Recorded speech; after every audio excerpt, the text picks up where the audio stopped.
요한일서를 계속해서 공부하는 시간입니다. 오늘 본문 25절서부터 마지막 절까지 한 절 한 절 상고하는 가운데 성령 하나님께서 여러분을 영적인 진리에게로 은혜의 세계로 인도해 주시기를 바랍니다. 오늘 본문 25절은 그가 이렇게 시작됩니다. 여기 그가는 누구를 말하는고 하면 하나님께서 그 말입니다. 하나님께서 우리에게 약속하신 것이 있다는 겁니다. 하나님께서 우리에게 주신 약속이 있는데 그 성경 전체에 자주 나타나는 단어가 하나님이 우리에게 주신 약속이라는 단어입니다. 사실은 구약과 신약은 다 하나님의 약속을 집대성해 놓은 책입니다. 오래전에 한 약속을 구약이라 하고 그리스도가 출현하면서부터 이 땅에 신약 시대 때 하신 약속을 신약이라 그럽니다. 뉴 테스트먼트, 올드 테스트먼트라 하죠. 성경은 한마디로 약속이죠. 약속이 기록된 책입니다. 물론 이스라엘의 역사와 족장들의 역사, 선지자들의 글과 전해준 말씀 여러 가지 다 있죠. 그렇지만 많은 부분이 하나님의 약속이 기록된 책입니다. 그래서 성경은 구약의 족장들과 선지자들에게 주신 약속이 메시아 되신 예수 그리스도 안에서 완성됐다. 이 내용을 말씀하고 있는 책이에요. 다시 설명합니다. 성경은 구약의 족장들, 족장은 아브라함, 이삭, 야곱 이런 사람들을 족장이라 그래요. 구약의 족장들과 그가 보내신 선지자들을 통해서 우리에게 들려주신 약속이 있습니다. 그 약속이 예수 그리스도의 출현과 죽으심과 구원 사건을 통해서 완성된 그 내용이라고요. 그게 이제 복음입니다. 아멘. 약속이 결국은 무엇으로 끝이 나요? 내용이 복음으로. 약속이 이루어졌으니까. 하나님이 그 아들을 보내시겠다는 약속이. 그 아들이 와서 우리 인류의 죄를 속량해 주겠다는 약속이 십자가로. 그리고 3일 만에 부활하시겠다는 약속이에요. 그가 성령을 보내서 우리를 천국까지 견인해 주시는, 우리를 깨우치시고 감화하셔서 예수 믿게 하시고 우리를 믿음의 길을 걸어가도록 성령이 도와주겠다 하신 약속이 그대로 성취되어 있고 있다고요. 그래서 하나님의 말씀이란 톱니바퀴와 약속이란 톱니바퀴와 그 약속이 성취되는 내용이 탁탁 맞아 들어가는 것이 성경의 약속과 성취입니다. 그래서 구약은 약속이고 신약은 성취예요. 그래서 신약의 배경이 구약이고 구약의 성취가 신약입니다. 잘 아시겠죠? 그래서 성경은 구약과 신약이 뗄래야 뗄 수 없어요. 그래서 칼빈은 말하기를 성경은 오묘한 책이라 성경은 그물과 같아서 신약을 들면 구약이 따라오려고 구약을 들면 신약이 따라오려는 책이다. 별개의 책이 아니라는 겁니다. 그래서 신약과 구약이 별개의 책이 아님을 딱 연결짓는 고리가 있습니다. 그게 신약과 구약의 연결짓는 고리가 마태복음 1장 1절인데 아브라함과 다윗의 자손 예수 그리스도의 세계라. 그래서 아브라함과 다윗은 구약 시대 사람이고 예수 그리스도는 신약 시대에 오십니다. 이렇게 딱 연결 고리를 만들어 놔요. 그래서 구약이 끝나고 신약 성경에 기록되는 첫 장 첫 절에 아브라함과 다윗의 자손 예수 그리스도의 세계라. 이렇게 해서 구약과 신약이 딱 연결되어지는 다 별개의 책이 아니고 그냥 66권 전체가 하나님께서 족장들과 그 선지자들을 통해서 말씀하신 약속이 어떻게 그리스도를 통해서 성취가 되었고 그 성취된 구원을 우리가 믿고 받아들이는 사람들이 구원 얻는 역사가 기록된 책이 성경이다. 지금 제가 좀 어렵게 설명한 것 같지만 상당히 규절이 그게 내용적으로 굉장히 중요한 내용입니다. 성경은 많은 부분이 약속이다. 약속인데 성경 전체 속에 엄청난 많은 약속들이 있습니다. 32,500가지 약속이 있다고 그래요.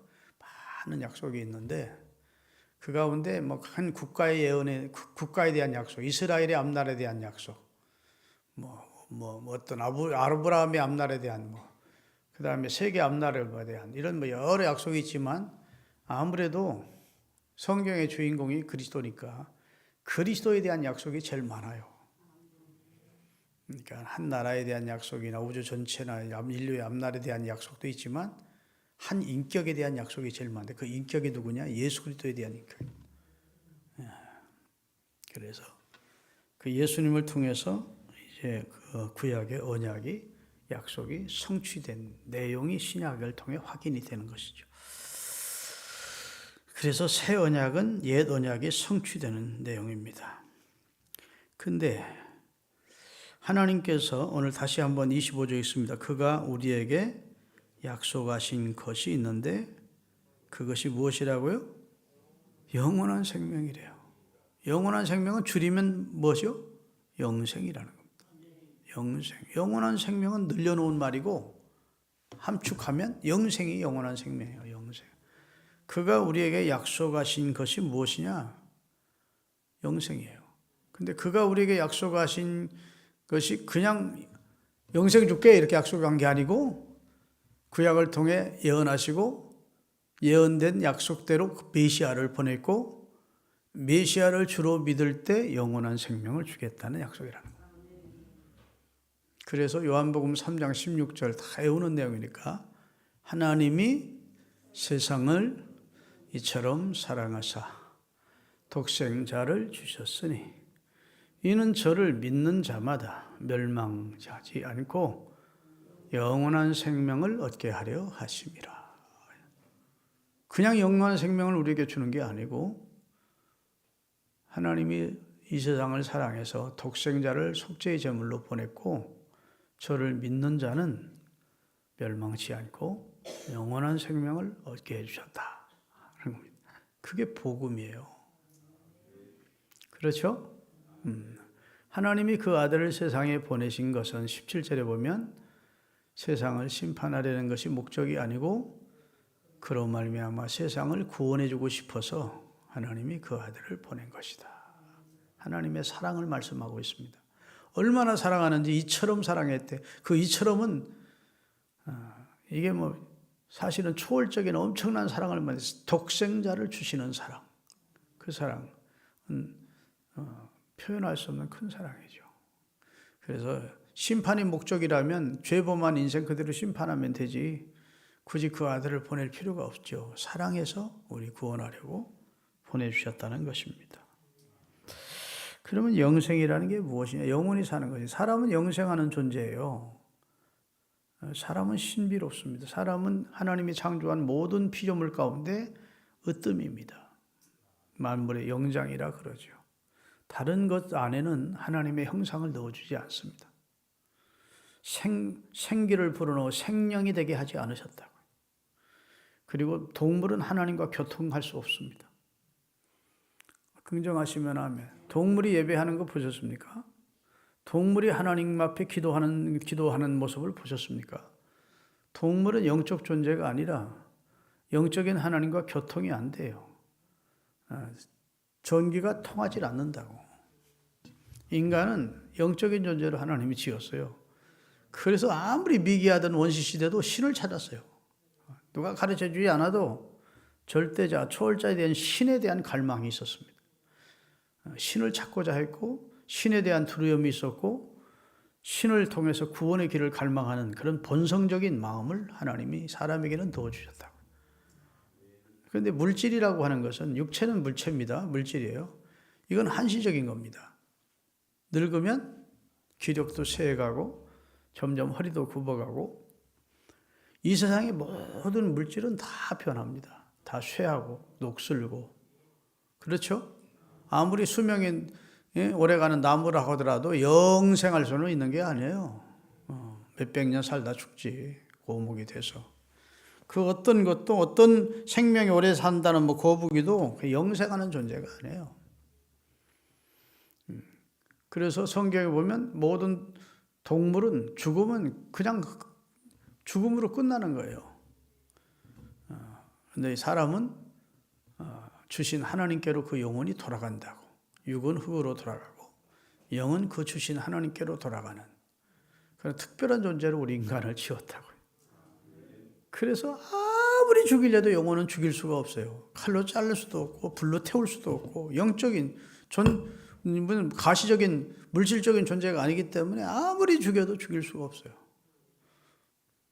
그래서 천국이나 지옥에서는 벌레 하나도 구데기 하나도 죽지 않는데요. 지옥에서 특별히. 지옥에 너무 고통스러우면 그냥 자살해버리면 되겠다. 거기는 자살이 허용이 안 되는 곳이에요. 그러니까 무서운 것이에요. 아멘. 또 끝이 없는 시간 동안 영혼이라고 하는 끝이 없는 시간이고 끝이 없는 시간. 여러분 무기징역을 받은 사람도요 소망이 있어요. 어떤 때 한번 특사로 나오겠지 하고. 그래도 사형언도를 받아도 이 세상에서는 소망이 있습니다. 아이고 8.15 광복절날에 대통령이 특별히 또 특사로 나를 살릴지도 모른다. 이런 신락 같은 희망이도 있지만 지옥은 가러가면 여기 들어가는 자는 희망을 버릴진저 그렇게 되어 있더라고. 마틴 루터가 누구야? 요한 낙스라는 사람이 쓴 단테의 책이라는 신곡이라는 책에 보면 거기는 희망을 버리고 들어가는 곳이에요. 희망이 없는 곳이에요. 그러니 무서운 것입니다.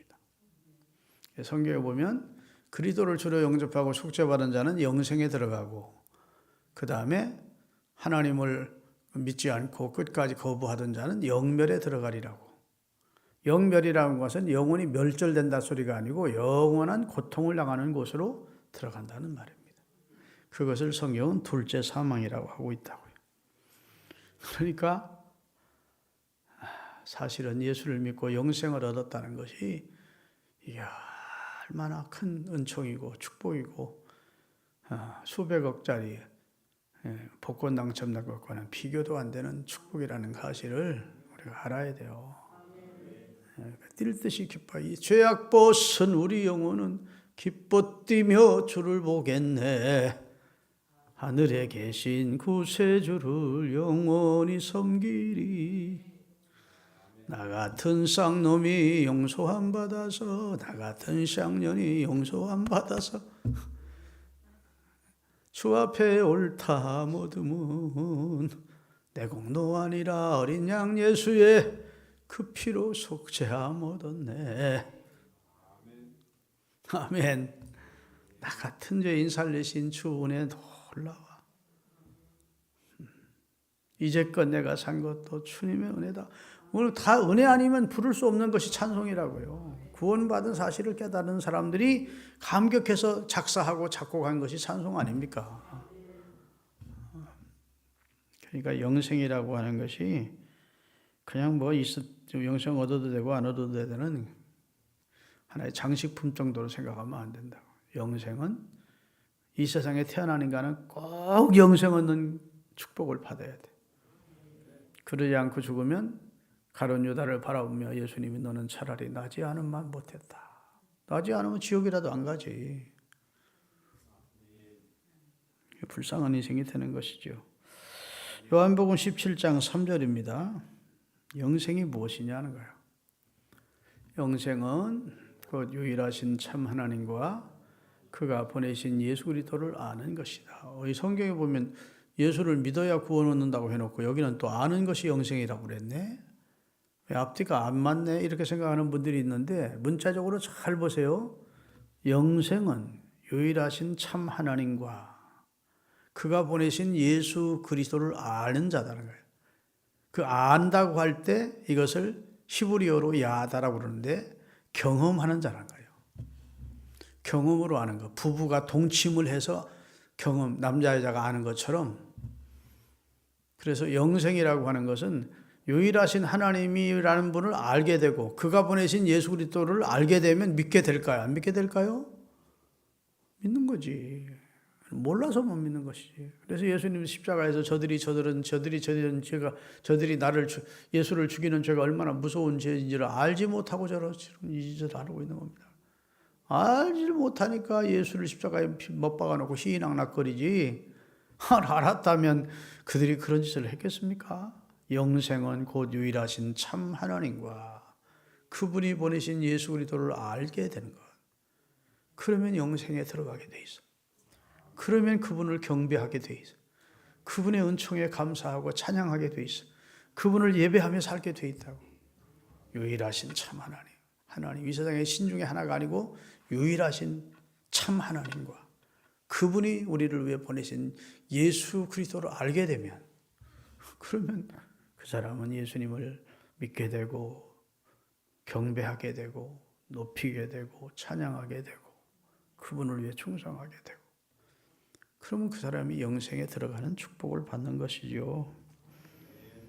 아멘.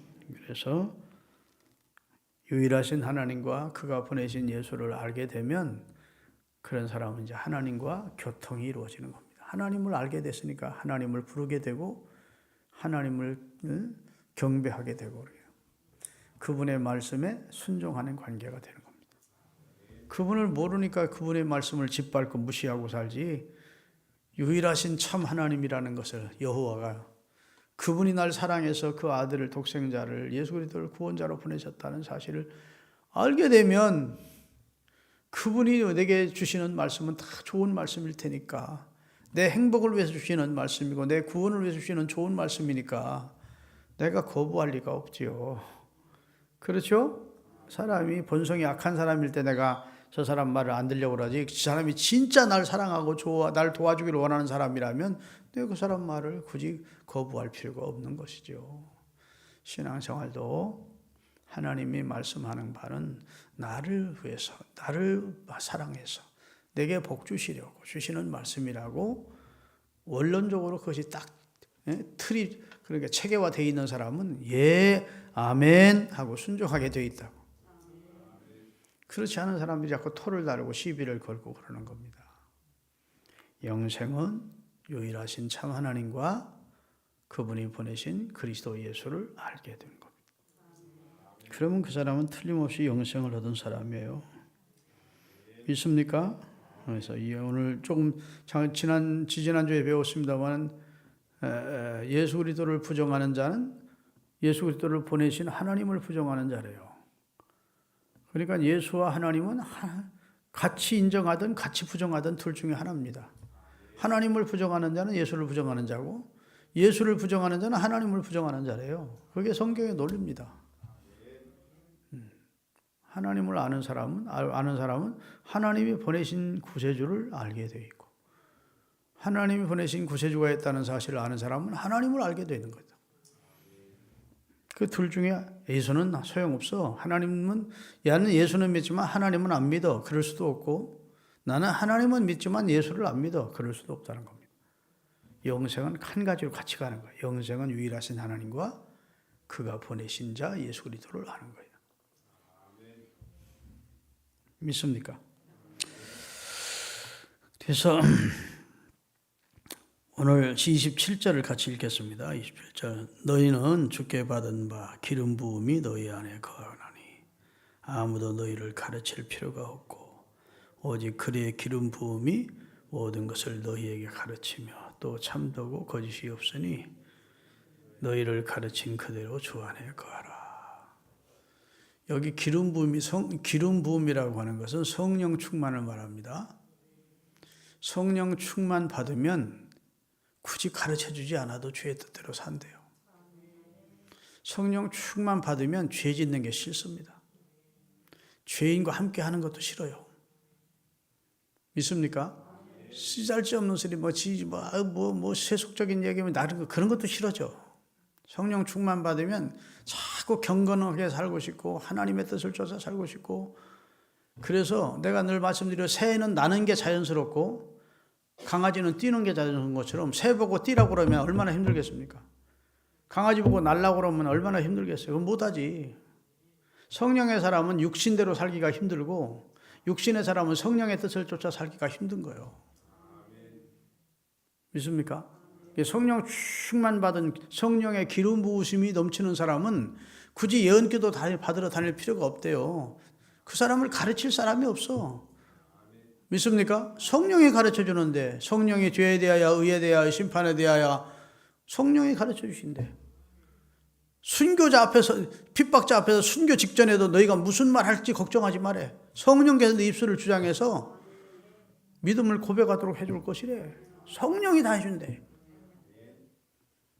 성령 충만을 받은 사람은요, 굳이 예수 잘 믿으라고 할 필요가 없어요. 그 사람은 잘 믿게 돼 있어요. 헌금 잘하게 돼 있고.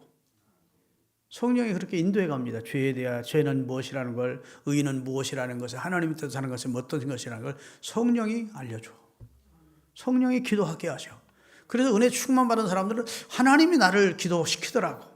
그런 말 하는 것은 무슨 우리하고는 전혀 다른 세계 얘기를 하는 게 아니라 성령이 진짜 그러는 거예요. 그래서 하나님의 기름 부으심이 충만한 사람은 굳이 점쟁이 같이 뭐 누구 예언기도 받는 사람 쫓아다닐 것도 없고, 여러분 사도 바울이 예언기도 받으러 다녔습니까? 안 다녀요. 아가보라는 사람이 예언해도 그거 들은 척만 척합니다. 그에게 말씀하신 하나님은 내게도 말씀하실 것을 믿었기 때문에 그냥 참고로 듣는 것이지. 그러니까 가장 신앙생활 잘하는 비결은 성령의 기름 부으신 그 성령으로 내가 충만한 삶을 살면 그냥 교회 나오고 싶고 예배 드리고 싶고 찬송 부르고 싶고 기도하고 싶고 말씀대로 헌신하고 싶고 전도하고 싶고 막 그렇게 생겨요. 굳이 목사가 이렇게 하세요 저렇게 하세요 가르칠 필요가 없어요. 성령이 함께하는 목회는 쉽습니다. 제가 이번에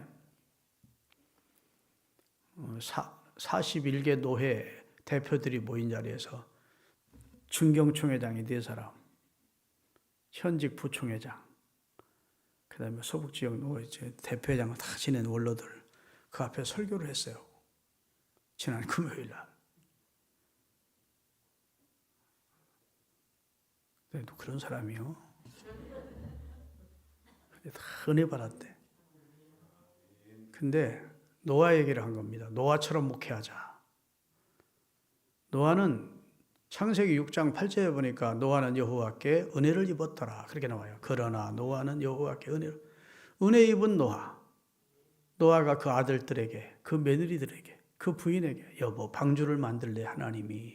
그랬을 때 왜 그래야 됩니까? 우리는 못합니다.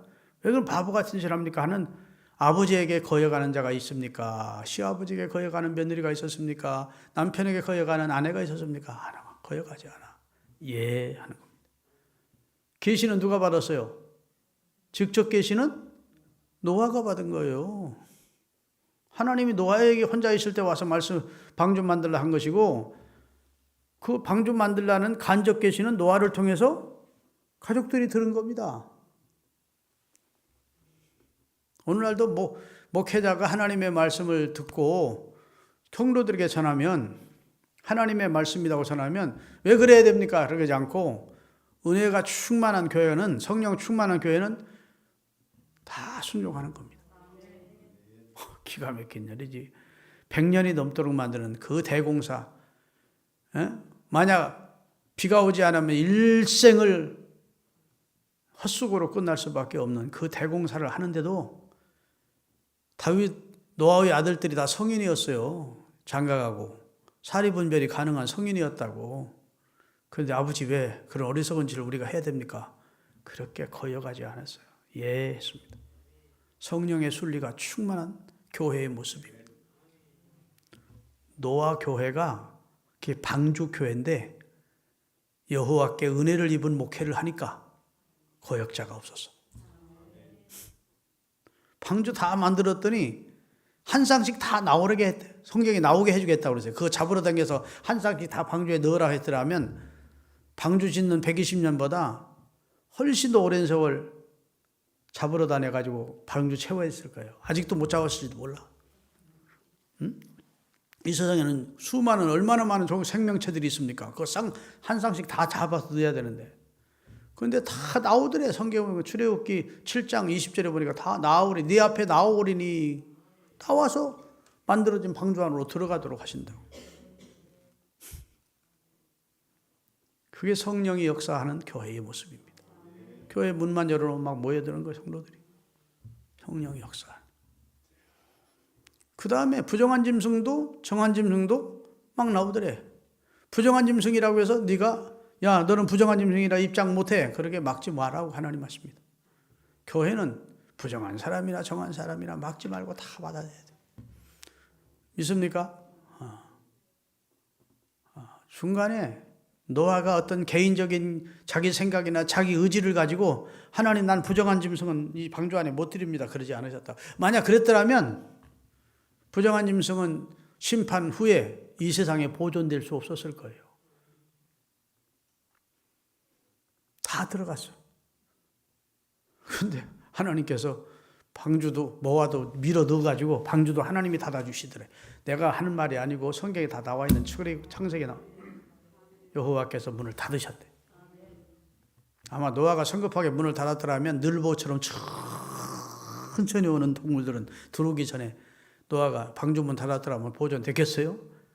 굼벵이가처럼 이렇게 오는. 다 들어올 때까지 하나님이 기다리게 하시는 겁니다. 그리고 하나님이 비가 내기 직전에 노아를 넣으시고 노아의 가족들 넣으시고 탁 닫아. 그리고 막 하늘에 비서되고 비가 떨어지고 막 땅에서 비가 쏟아올리고 저가. 그래 홍수 심판에 있은 후 기식이 있는 모든 생명체가 다 죽었어요. 방주 안에 들어간 생명 외에는.